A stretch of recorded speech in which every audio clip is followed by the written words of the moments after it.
السلام علیکم، ویڈیو دیکھنے سے پہلے سبسکرائب شیئر کریں اور بیل آئیکن کلک کرنا مت بھولیں۔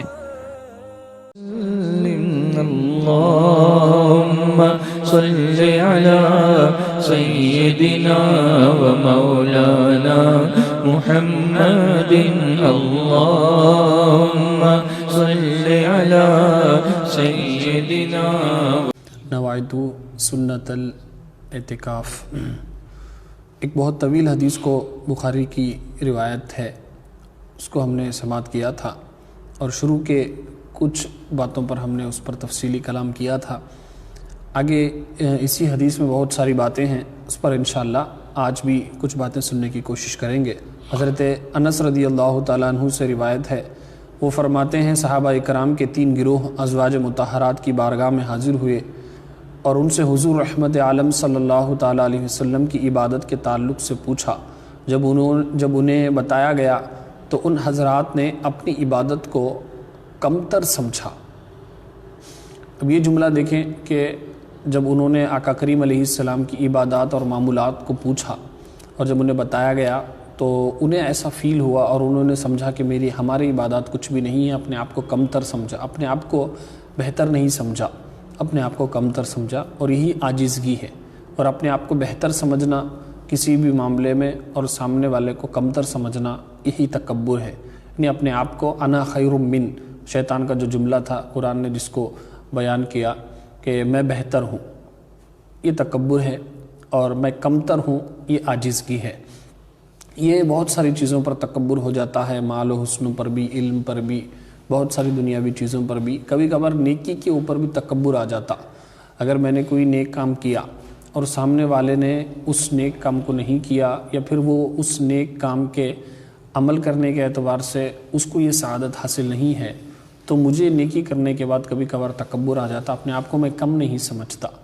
یہ جو سچویشن ہے یہ تکبر کی ہے، اور یہ نیکی کی بنیاد پر تکبر آ جاتا ہے، اور یہ شریعت کو پسند نہیں ہے، اللہ اور اس کے رسول کو یہ پسند نہیں ہے کہ انسان 5 وقت کی نماز پڑھ کر بے نمازی کو حقیر اور معمولی سمجھے، اپنے آپ کو بہتر سمجھے۔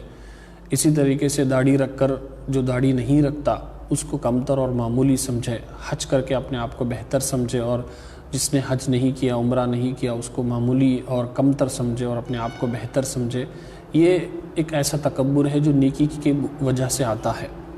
صحابہ اکرام ایک عظیم ہستیاں تھیں جن کے بارے میں قرآن کی آیتیں جن کی شان بیان کرے، رضی اللہ عنہم ورضوا عنہ، یہ کہہ کر اللہ تبارک و تعالیٰ ان کے راضی ہونے کا تاج ان کے سروں پر رکھے، اور آقا کریم علیہ السلام ان کو ہدایت کا ستارہ بنائے کہے، اور امت کے لیے ان کو امام اور خلفاء اور امیر کا بہت بڑا لقب اور منصب عطا فرمائے۔ اس کے باوجود بھی ان کے اندر عاجزگی کتنی تھی، وہ اپنی عبادات کو کمتر سمجھے۔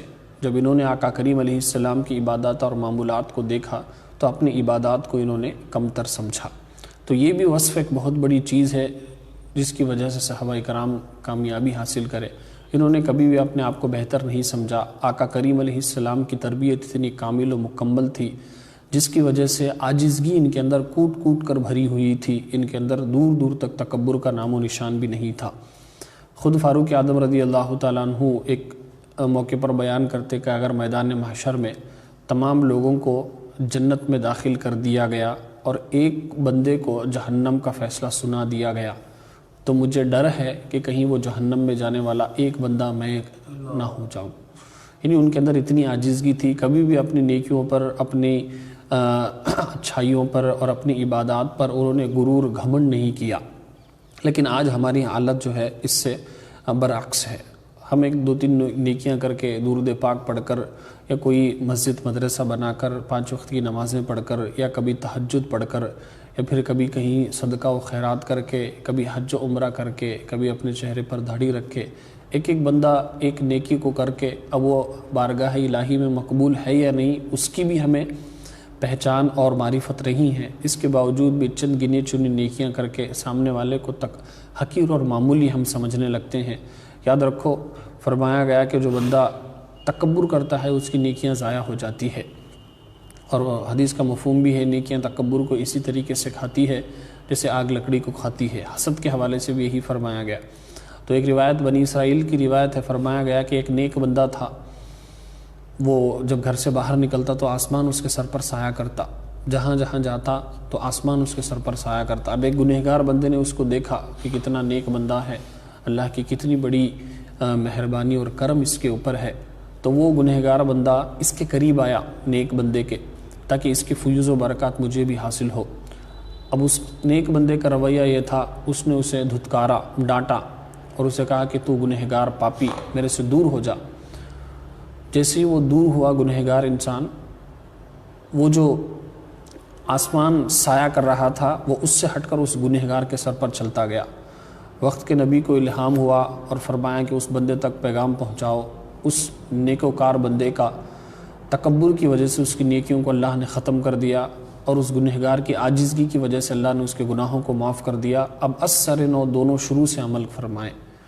اسی طریقے سے شیطان کا جو 80,000 سال یا ایک روایت کے مطابق کئی کروڑوں سال جو اس کی عبادت تھی، تو جناب آدم علیہ السلام کی بارگاہ میں اس نے تکبر کیا، اپنے آپ کو بہتر سمجھا اور ساری عبادتیں ضائع ہو گئی۔ ایسی بہت ساری روایتیں ہیں کہ تکبر کی وجہ سے انسان کی نیکیاں وغیرہ جو ہے ضائع ہو جاتی۔ ایک اللہ کے ولی تھے، قافلے میں تھے، سفر میں تھے، لوگوں کے ساتھ اٹھ کر وہ اور ان کے بیٹے تہجد کی نماز پڑھنے لگے۔ تہجد کی نماز پڑھنے کے بعد ان کے بیٹے نے، یہ سب سو رہے تھے، صرف باپ بیٹے نماز پڑھ رہے تھے، تو بیٹے نے کہا کہ یہ سب کتنے غافل لوگ ہیں، سب سو رہے ہیں۔ تو باپ نے کہا کہ کاش تو بھی سوتا تو اچھا ہوتا، کیونکہ ان سب کی غیبت کر کے، ان سب کے بارے میں برا سمجھ کر تو نے تہجد کی نماز پڑھنے کا حق ادا نہیں کیا۔ یہ تو مطلب صحیح کیا کہ، لیکن ان تمام لوگوں کو کم تر سمجھا، غافل سمجھ کر۔ تو ایسی چیزیں بہت ساری ہے، لیکن ہمارے اندر یہ چیزیں ہونی چاہیے کہ کبھی بھی گنہگار کو دیکھ کر کم تر نہ سمجھے، اور اپنی نیکیوں پر انسان ایسا نہ ہو، پھولے نہ سمائے اور اپنے آپ کو بڑا سمجھنا اور نیکیوں کو سب کچھ سمجھنا، چند گنے چنے یا علم کی وجہ سے، کسی بھی وجہ سے اپنے آپ کو کامل و اکمل سمجھنا، یہ نادانی ہے۔ تو آپ میرے لیے بھی دعا کریں، اللہ مجھے بھی عاجزگی نصیب فرمائے۔ میں آپ سب کے لیے دعا کرتا ہوں، اللہ تبارک و تعالی ہم سب کو عاجزگی عطا فرمائے اور تکبر و غرور سے ہم تمام کو محفوظ فرمائے۔ مالک کریم کہنے سننے میں اگر کچھ غلطی ہوئی تو اپنے محبوب کے صدقے میں معاف فرما اور اس کی اصلاح کی توفیق عطا فرما۔ استغفر اللہ ربی من کل ذنب و اتوب الیہ وما علینا الا البلاغ۔